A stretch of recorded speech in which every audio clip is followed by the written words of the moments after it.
ఉన్న బంగారాన్ని విడిపించి ఆ రోజు ఆన్లైన్ రేటుకే మేము కొంటాం. Sharma gold company. నమస్కారం, సుమన్ టీవీకి స్వాగతం. ప్రస్తుతం మనతో పాటు ఉన్నారు ప్రముఖ జ్యోతిష్య శాస్త్ర పండితులు గురువు గారు బ్రహ్మశ్రీ నందిపట్ల శ్రీహరి శర్మ గారు. గురుగారు నమస్కారం. వాగర్థ వివ సంపృక్తౌ వాగర్థ ప్రతిపత్తయే జగతః పితరౌ వందే పార్వతీ పరమేశ్వరౌ. సదాశివసమారంభాం శంకరాచార్య మధ్యమాం అస్మదాచార్య పర్యంతం వందే గురు పరంపరాం. ఆదిత్యాయ చ సోమాయ మంగళాయ బుధాయ చ గురు శుక్ర శనిభ్యశ్చ రాహవే కేతవే నమః. గురుగారు, ఒక వ్యక్తి తన అనుకున్నటువంటి ఎయిమ్కి చేరుకోవడానికి నిజాయితీగా ఎంతో కష్టపడుతూ ఉంటాడు. అలాగే తన జాతకంలో కూడా ఎన్నో రకాల యోగాలు ఉన్నప్పటికీ కూడా ఒక సాధారణమైనటువంటి వ్యక్తిగానే మిగిలిపోతూ ఉంటాడు. తను అనుకున్నటువంటి ఆ పనిని సాధించలేకపోతూ ఉంటాడు. దీనికి ప్రధానమైనటువంటి దోషం ఏమై ఉంటుంది? చాలా వాస్తవమైన విషయం మీరు చెప్పారమ్మా. ప్రస్తుతం ఉన్నటువంటి సమాజంలో ఎంతోమంది తమ యొక్క లక్ష్యాన్ని చేరుకోవడం కోసం ఎన్నో ప్రయత్నాలు చేస్తుంటారు. ఎన్ని ఇబ్బందులు ఎదురైనా కానీ నిజాయితీగా కష్టపడుతుంటారు. కొన్నిసార్లు దైవానుగ్రహం కావాలని మంచి మంచి జ్యోతిష్యుల దగ్గరికి, పండితుల దగ్గరికి వెళ్ళి జాతకాన్ని చూపించుకొని సమస్య పరిష్కారం కోసం పరిహారాలు కూడా పాటించి ఉంటారు. అయినా సమస్య సమస్యగానే మిగిలిపోతుంది, ఎండమావిలాగా పరిష్కారం కాకుండా ఉంటుంది. ఇక కాలానికే దైవానికే వదిలేయడం అనేటువంటి స్థితికి కూడా చేరుకుంటారు. ఇలాంటి వాళ్ళ యొక్క జాతకాలలో ప్రధానంగా కనిపించేటువంటిది పితృదోషం. ఈ పితృదోషానికి ఎవరు కూడా అతీతులు కారు. రాముడు కూడా, కృష్ణుడు కూడా పితృదోషంతో బాధపడిన వాళ్ళే. కారణం తెలిస్తే ఆశ్చర్యపోతారు వీక్షించేటువంటి ప్రేక్షకులు కూడా. ఏంటనంటే, తన తండ్రి యొక్క మరణాన్ని తాను చూడలేకపోయాడు రాముడు. అంత్యక్రియలు పెద్ద కొడుకుగా ఉండి ఈ పితృదోష ప్రభావం వల్లనే అంత్యక్రియలు చేయలేకపోయాడు. తన కడుపుడు పుట్టినటువంటి సంతానాన్ని కూడా ఎత్తుకొని ముద్దాడలేకుండా 16 ఏళ్ల వయసు వచ్చిన తర్వాత కానీ తన పిల్లల్ని చూడలేకపోయాడు. కృష్ణుడు కూడా అంతేనమ్మా. చిన్నప్పటి నుంచి కూడా తన విజయం కోసం ఎన్నో కష్టాలు పడ్డాడు, ఎన్నో అవాంతరాలు ఎదుర్కొన్నాడు, ఎన్నో శాప ప్రభావాలు. చివరికి ఈ పితృదోష ప్రభావం వల్లనే వంశం నిర్వంశం అయిపోయింది. తన కంటి ముందరనే తన తండ్రిని హత్య చేస్తున్నా ఏమీ చేయలేకపోయాడు. ఇవన్నీ కూడా వాళ్ళ జాతకంలో ఏర్పడినటువంటి పితృదోష ప్రభావం వల్ల వాళ్ళకు కలిగినటువంటి కష్టాలు, నష్టాలు. ఎంతసేపటికి మనం ఆ యొక్క పురాణ పురుషుల విజయాన్నే మనం చూస్తున్నాం, కానీ ఎన్ని కష్టాలు పడ్డారనేటువంటిది తెలియదు. ఈ పితృశాప ప్రభావం ఉన్నప్పుడు అడుగడుగుకి కూడా ప్రతి మనిషికి కూడా ఇబ్బందులు, సమస్యలు అనేటువంటివి ఎదుర్కొంటూ ఉంటారు.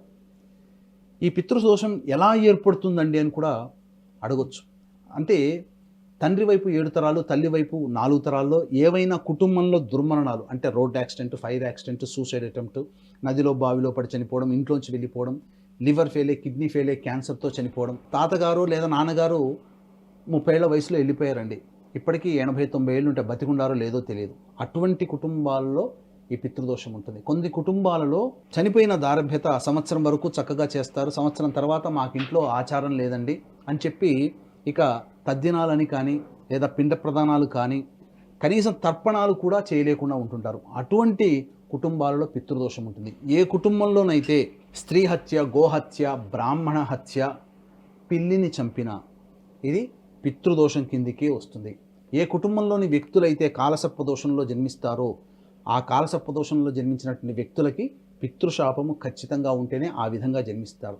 ఈ పితృదోషం ఉన్నటువంటి కుటుంబాలలో జీవితంలో ఎదుగుదల ఉండదు, వివాహం కాకపోవడం, ఉద్యోగం సరిగ్గా లభించకపోవడం, సంతానం కలగకపోవడం, ఎప్పుడూ డైవర్సులు అవుతూ ఉండడం, దాంపత్యం సరిగ్గా ఉండకపోవడం, వ్యాపారంలో తరచూ నష్టాలు రావడం, అలాగే ఇంకా చెప్పాలి అంటే సరైనటువంటి విద్యకు తగ్గ ఉద్యోగం లభించకపోవడం, ఇలా అనేక రకాలైనటువంటి సమస్యలతో సతమతమవుతూ ఉంటుంటారు. కాబట్టి దీన్ని దృష్టిలో ఉంచుకునే మా పీఠం ఆధ్వర్యంలో ఈ యొక్క పితృదోష నివారణ కార్యక్రమాలు ప్రతి నెల మా పీఠం ఆధ్వర్యంలో జరుగుతున్నాయి. ఈ నెల 28వ తారీఖు రోజున జరపబడుతున్నాయి.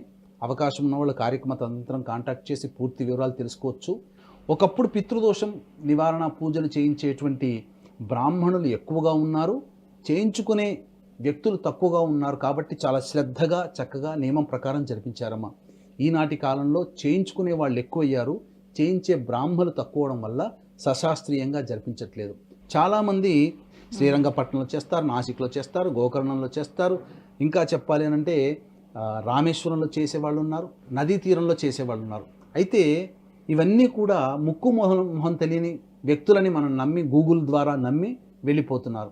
అక్కడ ఒక బిజినెస్ యాక్టివిటీగానే దీన్ని చూస్తున్నారు తప్ప సశాస్త్రీయంగా జరపడం చేయట్లేదు. దీన్ని దృష్టిలో పెట్టుకునే జీవితంలో ఒక్కసారి చేసుకునేటువంటి పూజ. మన ద్రవ్యము, మన సమయము చాలా విలువైనది.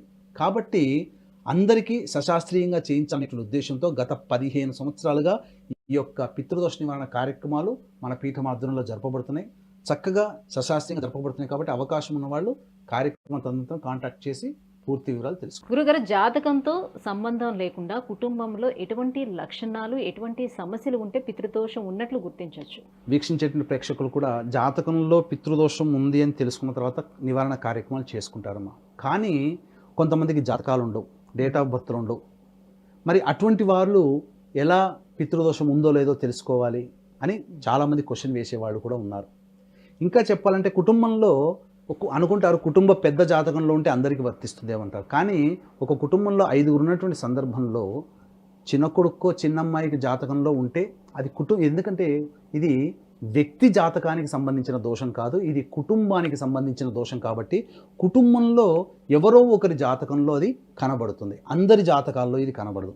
ఇక రెండో పాయింట్ వచ్చేసేసరికి కొంతమంది జాతకాలు అసలు పితృదోషం అనేటువంటిది ప్రస్ఫుటంగా కనబడదు, కానీ అంతర్లీనంగా అనేక చక్రాలు పరిశీలిస్తే తప్ప పితృదోషం ఉందో లేదో తెలుసుకోలేము. కాబట్టి వీటన్నిటికీ కూడా చాలా సమయము, చాలా ద్రవ్యం వెచ్చించాలి. ఎందుకంటే నలుగురు ఉన్నటువంటి కుటుంబ సభ్యుల జాతకాలు, నలుగురు జాతకాలు చూపించుకోవాలంటే ఈ రోజుల్లో మనిషి సామాన్య మానవుడు తట్టుకోలేడు కదమ్మా.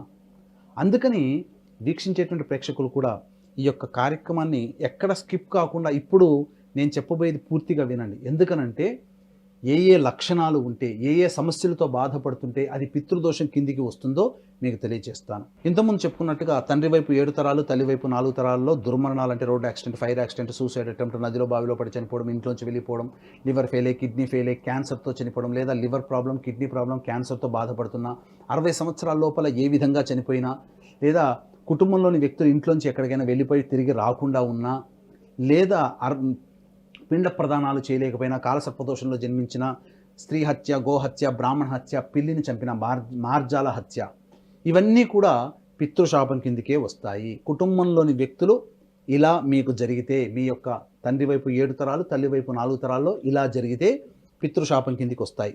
కానీ ఇప్పుడు చెప్పబోయేటువంటి లక్షణాలు ఏవైతే మీకు మీరు అనుభవిస్తున్నారో, మీ ఇంట్లో కలుగుతున్నాయో అవి పితృదోషం కింద లెక్క. ఏంటా సమస్యలు అంటే, ఇంట్లోని వ్యక్తులు తరచూ యాక్సిడెంట్స్కి గురవుతున్నా, మందులకి నయం కాని రోగాలతో బాధపడుతున్నా, ఇంట్లోని వ్యక్తులు తరచూ చెడు ప్రభావం, నరదృష్టి, నరఘోష, క్షుద్ర ప్రయోగాలకు బారిన పడుతూ ఉన్నా, కుటుంబంలో కేవలం ఆడపిల్లలు మాత్రమే ఉండి పురుష సంతానం లేకపోయినా, ఇక్కడ స్త్రీలని తక్కువగా చేసినట్టు కాదండి, ఈ రోజున తల్లిదండ్రుల గురించి పట్టించుకునేది ఆడపిల్లలు మాత్రమే, అది గుర్తుపెట్టుకోండి. కాకపోతే పితృశాపం ఉన్నప్పుడు వంశ అభివృద్ధి అనేటువంటిది ఉండదు. వంశాభివృద్ధి అంటే బాగా డబ్బుంటేనో, బాగా భవనాలు ఉంటేనో, కార్లో తిరుగుతూనే వంశాభివృద్ధి కాదండి. వంశానికి వారసుడు అంటే మగ సంతానం ఉంటే మళ్ళీ ఆ వంశం ముందుకెళ్తుంది. ఆడపిల్లల్ని కన్న తర్వాత ఎవరో ఒక అయ్య చేతిలో ఏదో ఒక గోత్రానికి దానం చేస్తారు, కన్యాదానం చేస్తారు. ఆ ఇంట్లో వంశం అభివృద్ధి చెందుతుంది తప్ప పుట్టినింట్లో వంశం అభివృద్ధి చెందదు. కాబట్టి దీన్ని దృష్టిలో పెట్టుకొని ఆడపిల్లలు మాత్రమే ఉండి పురుష సంతానం లేకపోయినా, ఒక ఇంట్లో 2 ఆడపిల్లలు, ఒక మగ పిల్లవాడు ఉంటాడు. కొన్ని కారణాల వల్ల చిన్నతనంలో అబ్బాయికి ఇబ్బంది అవుతుంది, అప్పుడు 2 ఆడపిల్లలు మిగులుతారు. అలా ఉన్న పితృశాపమే. అలాగే ఇంటర్ రిలీజన్ మ్యారేజ్లు మీ కుటుంబంలో జరిగిన పితృశాపమే. ఇక శారీరక లోపాలు, మానసిక లోపాలతో పిల్లలు జన్మించిన, లేదా ఆ శారీరక మానసిక లోపాలతో పిల్లలు ఇబ్బంది పడుతున్న పితృశాపమే. సోదరీమణుల మధ్య విభేదాలు తరచూ వస్తున్న పితృశాపమే. తండ్రికి కొడుక్కి, తండ్రికి కూతురికి, తల్లికి కొడుక్కి, తల్లికి కూతురికి మధ్య మాటలు లేకుండా ఉండడం, శత్రువులాగా ఒకే ఇంట్లో ఉండడం పితృశాపమే. ఈ యొక్క లక్షణం ప్రధానంగా ఒక కుటుంబంలో ఒక ప్రయాణానికి ఏదైనా ఒక టూర్కి వెళ్ళాలి.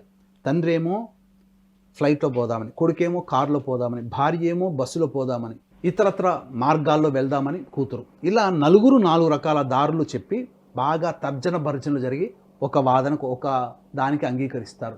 ఇలా తరచూ ఇంట్లో జరుగుతున్న పితృశాప ప్రభావం ఉంటేనే ఎలా జరుగుతుంది. తరచూ డైవోర్సులు, అలాగే సంతానం కలగకపోవడం. అంటే డాక్టర్ల చుట్టూ ఎంతమంది చుట్టూ వెళ్ళినా అంతా బాగుందమ్మా, మీరు అనుకూలంగా దంపతులు ఆనందంగా జీవించండి, మీకు తప్పకుండా సంతానం కలుగుతుంది, మీకు మెడికల్గా అన్ని రకాలుగా ఫిట్గా ఉన్నారు అని చెప్పిన సంతానం కలగకపోయినా అది పితృశాపమే. కొన్ని కుటుంబాలలోనమ్మ పెళ్ళిళ్ళు కావు, 30 ఏళ్ళు 35 ఏళ్ళు 40 ఏళ్ళు ఉన్న బ్రహ్మచారులు బ్రహ్మచారిణులుగా ఆడవాళ్ళు మగవాళ్ళు మిగిలిపోతుంటుంటారు. ఆ కుటుంబంలో పితృశాపం. ఎందుకనంటే పెళ్ళైతే వంశం అభివృద్ధి చెందుతుంది, సంతానం కలుగుతుంది, సంతానం ద్వారా వంశం ముందుకెళ్తుంది. ఇలా పితృశాపం ఉన్నటువంటి కుటుంబాల్లో ఈ యొక్క సంతానం కలగకుండా ఏర్పడతాయి మార్గాలు. అంటే పెళ్లి దగ్గర నుంచి మొదలుకుంటే సంతానం అయ్యేంత వరకు ఉండే సమస్యలు ఇవన్నీ పితృశాప ప్రభావం వల్ల కలుగుతాయి. ఇంకా చెప్పాలంటే చేతిలోని ఆహారం తరచూ నేల పాలవుతున్నా, ఇంట్లో పాలు తరచూ పొంగిపోతున్నా, అలాగే ఇంట్లో చీమలు బొద్దింకలు జిల్లె పురుగుల బెడద ఎక్కువగా ఉన్నా ఇవన్నీ పితృశాప ప్రభావాలే. ఇంట్లో గోడలు క్రాక్స్ వస్తున్నా, నల్లా నుంచి తరచూ నీటి చుక్కలు కింద పడుతున్నా ఇవన్నీ కూడా పితృశాప ప్రభావమే. ఇక స్వప్నాల విషయానికి వచ్చినట్లయితే తరచూ కారాగార వాసమవుతున్నట్టు కల్లోకి వచ్చిన, అలాగే సుడిగుండంలో చిక్కున్నట్టు కల్లోకి వచ్చిన, ఇల్లు కూలిపోతున్నట్టు కల్లోకి వచ్చిన, స్త్రీమూర్తి భుజాన శిశువుని వేసుకొని ఏడుస్తూ వెళుతున్నట్టు కల్లోకి వచ్చిన, అలాగే తాను ఏ వ్యక్తి అయితే తాను దారి తెలియకుండా లోయలు పర్వతాలు అడవుల వెంటి తిరుగుతున్నట్టు కల్లోకి వచ్చినా అవి కూడా పితృశాప ప్రభావమే. ఈ యొక్క పితృశాప ప్రభావం అనేటువంటిది కుటుంబంలో ఉండడం వల్ల ప్రశాంతత ఉండదు. ఇంకా కొన్ని కుటుంబాల్లో గొప్పగా సంపాదిస్తారమ్మా, డబ్బులు బాగా సంపాదిస్తారు. ఒక అనాలోచిత నిర్ణయం, ఏదో ఒక దాంట్లో వ్యాపారం మొదలు పెడతారు, లేదా ఎవరికో ఒకరికి డబ్బు ఇస్తారు, లేదా ఏదో ఒక దాంట్లో షేర్ మార్కెట్లో పెడతారు, పూర్తిగా నష్టపోతారు. ఫ్లైట్లలో తిరిగిన వాడు స్కూటర్లో తిరుగుతుంటుంటాడు ఇప్పుడు. అటువంటి కుటుంబాల్లో పితృశాపం ఉంటుంది. ఇంకా చెప్పాలి అంటే మేము తిరగని దైవం అంటూ లేదు, ప్రదక్షిణ చేయని చెట్టంటూ లేదు, మొక్కని దైవం అంటూ లేదు, తిరగని పుట్టంటూ లేదు, ఎన్ని పూజలు చేసినా మా పూజలు ఫలించట్లేవు అన్న వాళ్ళు కుటుంబాలలో పితృశాపం ఉంటుంది. అంటే ఎన్ని పూజలు చేసినా దైవం అనుగ్రహం ఉండట్లేదు. పితృదోషం ఉంటేనే దైవానుగ్రహం కలగదు. ఇక ఏ జన్మలో ఏ పాపం చేసాం రా, ఈ జన్మలో చాలా నరకం అనుభవిస్తున్నాం అంటే నరక యాతన అంటారు కదా. అంటే ఏంటి, ప్రతి సమస్య వాళ్ళకి కష్టంగా మారుతుంది, ప్రతి సంబంధించినటువంటి పని కూడా సమస్యలుగా మారుతుంటాయి. ఏ పని అనుకున్నా కష్టాలు నష్టాలతో ఉంటుంటాయి. అటువంటి కుటుంబాల్లో పితృశాపం ఉంటుంది. కుటుంబాలలో చాలా మటుకమ్మ ఆడపిల్లలు మాత్రమే ఉంటారు, పురుష సంతానం ఉండదు. మరి అటువంటి వాళ్ళు ఎలా చేయాలి? భర్తలు నమ్మరు, కొంతమంది అనారోగ్య సమస్యలతో బాధపడుతుంటారు, కొంతమంది విదేశాల్లో ఉంటారు, అలాగే కొంతమంది రాలేకపోతుంటారు. అటువంటి వాళ్ళు బ్రాహ్మణుని కర్తగా పెట్టి ఈ యొక్క పూజా కార్యక్రమాన్ని చేయించుకోవచ్చు. అనగా కర్తగా బ్రాహ్మణునికి తగు రుసుము చెల్లిస్తే ఆ బ్రాహ్మణుడు చక్కగా చేస్తారు. ఇదేదో మామూలు పూజలుగా చేసినట్టుగా కాదమ్మా. ఈ పూజలు అనేటువంటివి ఏదైనా దేవాలయానికి వెళ్తే పూజల్లో గోత్రనామాలు చెప్తారు, సరిపోతుంది, బ్రాహ్మణులే చేస్తారు. కానీ ఇక్కడ ప్రతి వ్యక్తి కూడా ప్రతి నిమిషానికి కూడా క్రతువు ఈ పితృదోష నివారణ కార్యక్రమంలో త్రిపిండి శ్రాద్ధము 5 రకాల శాపాలు తొలగిపోవడానికి చేసేటువంటి, అనగా స్త్రీ శాపము, గోశాపము, దైవశాపము, సర్పశాపము, అలాగే గురుశాపము, పితృశాపము, ఇలా 5 రకాలైనటువంటి శాపాల నివృత్తికి ప్రాయశ్చిత్త తిల హోమాలు చేస్తారు. అలాగే ఇక చెప్పాలి అంటే ఇప్పటి వరకు ఈ యొక్క త్రిపిండి శ్రాద్ధం వల్ల 2 రకాల ఉపయోగాలు ఉంటాయి. అంటే దుర్మరణం పాలైనటువంటి వ్యక్తి యొక్క ఆత్మ భూలోకంలో ఉండవచ్చు, లేదా ఆకాశంలో ఉండవచ్చు, అంతరిక్షంలో ఉండవచ్చు. అటువంటి ఆత్మని సమంత్రకంగా ఆవాహన చేసి తిరిగి ఉన్నత లోకాలకి చేరుకునే ప్రక్రియే ఈ యొక్క త్రిపిండి శ్రాద్ధము. ఈ త్రిపిండి శ్రాద్ధం వల్ల ఇంకొక ఉపయోగం ఏంటంటే ఇప్పటి వరకు మేము పిండ ప్రదానాలు మేము చేయలేకపోయినామండి. అటువంటి వాళ్ళు కూడా ఈ త్రిపిండి శ్రాద్ధ ప్రభావం వల్ల వాళ్ళు అర్హత లభిస్తుంది. మోక్షనారాయణ బలి పూజ, త్రిపిండి శ్రాద్ధము ఇవన్నీ కూడా పితృదోష నివారణ పూజా కార్యక్రమాల్లో చేయించడం జరుగుతుంది. ఇంకా చెప్పాలి అని అంటే మోక్షాన్ని పొందనటువంటి ఆత్మ ఇవన్నీ కూడా పితృదోషానికి కారణం. మా వాళ్ళకి చక్కగా చేసామండి, మంచి కార్యక్రమాలు చేసామని అనుకుంటుంటారు. కానీ దుర్మరణం పాలైన ఆత్మకి మీరు ఎన్ని దానాలు చేసినా, ఎన్ని పూజలు చేసినా ఆ ఆత్మ మోక్షాన్ని పొందదు. అంటే ఎలా మోక్షాన్ని పొందదు అని అంటే అది ఎలాంటి స్థితి ఉంటుందనంటే భరింపరానటువంటి నరకయాతన అనుభవిస్తుంది. ఎలాంటి నరకయాతన అనుభవిస్తుందంటే ఒక స్త్రీమూర్తి డెలివరీ అవుతుంటే ఎంత బాధను పొందుతుందో అంతకి 1000 రెట్ల బాధ మోక్షాన్ని పొందనటువంటి ఆత్మ అనుభవిస్తుంది. కాబట్టి ఆ మోక్షాన్ని ప్రసాదించే అర్హత ఆ వంశంలో జన్మించిన వారసులకి మాత్రమే ఉంటుంది. కాబట్టి ఇక్కడ ఆ వంశంలోని వారసులు ఈ యొక్క పరిహార క్రియను అనేటువంటిది చేయాలి. అప్పుడు ఆత్మకి మోక్షం పొందుతుంది, మళ్ళీ తిరిగి జన్మెత్తడానికి అవకాశం ఉంటుంది. ఈ యొక్క చెప్పినటువంటి లక్షణాలు కనుక కుటుంబంలో ఉన్నట్లయితే అది పితృదోషంగానే భావించాలి. ఈ యొక్క పితృదోష నివారణకి మా పీఠం ఆధ్వర్యంలో ప్రతి నెల ఈ యొక్క కార్యక్రమాలన్నింటినీ జరిపించడం జరుగుతుంది. ఈ నెల 28వ తారీఖు రోజున ఈ పితృదోష నివారణ కార్యక్రమం జరపబడుతుంది. కాబట్టి అవకాశం ఉన్న వాళ్ళు శాస్త్రీయంగా మీకు దగ్గరుండి ఈ యొక్క కార్యక్రమాన్ని నిజాయితీగా చేయించగలుగుతాం. కాబట్టి అవకాశం ఉన్న వాళ్ళు కార్యక్రమం తదనంతరం కాంటాక్ట్ చేసి పూర్తి వివరాలు తెలుసుకోవచ్చు. గురుగారు, ఇంతకుముందు మీరు చెప్పినట్లుగా ఎన్ని పూజలు చేస్తున్నా కూడా ఆ పూజా ఫలితము వారికి దక్కట్లేదు, ఆ దైవం కరుణించటం లేదు, దీనికి కారణము పితృదోషం అని చెప్పారు కదా. అంటే ఈ పూజలన్నీ కూడా అంటే దేవుడు ఇవ్వలేని ఫలితం పితృలు ఇస్తారా మనకి? మనము వీక్షించేటువంటి ప్రేక్షకులుగా మనం పూజ చేస్తుంటాం. ఆ పూజ ఏ దేవుని కోరి మనం పూజ చేస్తాం? అభిషేకం చేస్తాం, చండీ హోమం చేస్తాం, సుదర్శన హోమం చేస్తాం, రుద్రహోమం చేస్తాం. మనకు దేవుడే మనకు డైరెక్ట్గా మన కోరిక తీరుస్తున్నాడు అని అనుకుంటాం. కానీ కాదండి, పితృదేవతలే మనకు యొక్క అనుగ్రహం వల్ల మన కోరికలు తీరుతున్నాయి. ఎలానో తెలుసుకుందాం. పితృశాపం ఉన్నప్పుడు కూడా మనం అనుకున్న కోరికలు తీరకపోవడానికి కూడా మనం బోర్డు ద్వారా తెలియజేసుకుందాం. మనిషి ఇక్కడ ఉండి తనకు చక్కగా పెళ్లి కావాలనో, లేకపోతే మంచి సంతానం కలగాలనో, జీవితంలో అభివృద్ధి రావాలనో, వ్యాపారంలో అభివృద్ధి రావాలనో దైవాన్ని అనగా ఇష్టదైవాన్ని ప్రార్థన చేస్తాడు, పూజలు హోమాలు చేస్తాడు. కానీ ఆ దైవం ఏం చేస్తుంది? మీ పితృలోకానికి పంపిస్తుంది. మీ కుటుంబంలో వాళ్ళు పలానా కోరిక కోరి మీకు పూజ చేశారు, ఈ పూజ ఫలితం ఇవ్వాలా లేదా మీరు నిర్ణయించుకోండి అని చెప్పి మన యొక్క వంశంలోని 7 తరాలు తండ్రి వైపు తల్లి వైపు 4 తరాల్లో ఉన్నటువంటి ఈ పితృదేవతలు ఈ యొక్క మనిషికి వరాన్ని ఇవ్వాలా లేదా అని చెప్పి స్కాన్ చేసి మనకు పంపించడం జరుగుతుంది. పితృలోకం ద్వారానే తెలుస్తుంది. ఎందుకనంటే ఈ యొక్క పితృలోకం ద్వారా ధర్మ కార్యాచరణ చేశారా లేదా అని మాత్రమే గమనిస్తారు.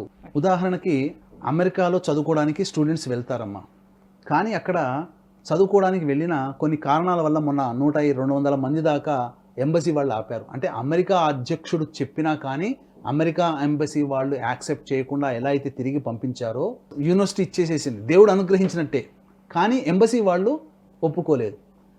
అలాగే దేవుడు అనుగ్రహించాడు, కానీ పితృదోషం ఉన్నప్పుడు పితృదేవతలు ఎలా అయితే ఒప్పుకోలేదో ఆ పితృదేవతల యొక్క అనుగ్రహం లేకపోవడం వల్ల మన కోరికలు నెరవేరవు. కాబట్టి ఏ సమస్య తీరాలన్నా పితృదేవతల యొక్క అనుగ్రహం ఉంటేనే మనకు సమస్య తీరుతుంది. కాబట్టి ఈ చెప్పిన లక్షణాలు కానీ ఈ చెప్పిన విధానాలు కానీ మీ కుటుంబంలో ఉంటే పితృదోషముగా భావించి తగు నిర్ణయం తీసుకొని చక్కగా ఈ పితృదోష నివారణ కార్యక్రమం చేసుకొని మీ యొక్క కుటుంబంలో సమస్త విధాలైనటువంటి శాంతిని, సమస్త కోరికలను పితృదేవతల అనుగ్రహంతో తీర్చుకుంటారని భావిస్తూ సెలవు. ధన్యవాదాలు.